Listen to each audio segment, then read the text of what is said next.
जाता जाता शेतकरी तरुणांना काय सांगाल? कारण की लग्नाचाही प्रश्न खूप गंभीर आहे. अनेक मुलांचे लग्न होत नाहीये, शेतकरी तरुणांना मुली देत नाहीये. अशा वेळी शेतकऱ्यांनी उद्योजक होण्यासाठी किंवा आता जसं तुम्ही एवढ्या योजना सांगितल्या, या योजनेचा फायदा शेतकरी पोरांनी कशा पद्धतीने घेतला पाहिजे, यासाठी शेतकरी तरुणांना, शेतकऱ्यांना काय संदेश असेल? नक्कीच तुम्ही तो गंभीर प्रश्न ग्रामीण भागामध्ये आहे खूप मोठ्या पद्धतीने. आणि आता कोणालाच म्हणजे कुठल्याच मुलीच्या बापाला शेतकरी मुलाला त्यांची मुलगी द्यायची नाही.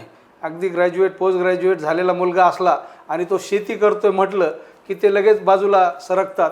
पण त्यांना एक ठोस पर्याय तुम्ही खूप चांगल्या पद्धतीनं, जर ही तरुण मुलं जी शिकलेली आहेत, आणि पूर्वी कसं असायचं, घरात 4 भाऊ असले आणि त्यातले 2 शिकले आणि 2 अशिक्षित असले, म्हणजे शिकले नाहीत, त्यांना हे दोघं जणांना शेतीकडे काढा अशी संकल्पना होती.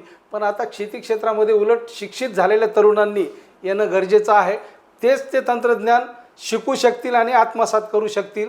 असे अनेकविध तंत्रज्ञानं आता ॲग्रिकल्चर सेक्टरमध्ये किंवा कृषी क्षेत्रामध्ये आहेत. तरुण मुलांनी निराश होण्याची गरज नाही. मानसिकता बदलायला वेळ लागेल. तुम्ही जो आत्ता प्रश्न उपस्थित केला, ती मानसिकता बदलायला वेळ लागेल. पण पश्चिम महाराष्ट्रामध्ये आपल्याकडं ही मानसिकता नाही आहे.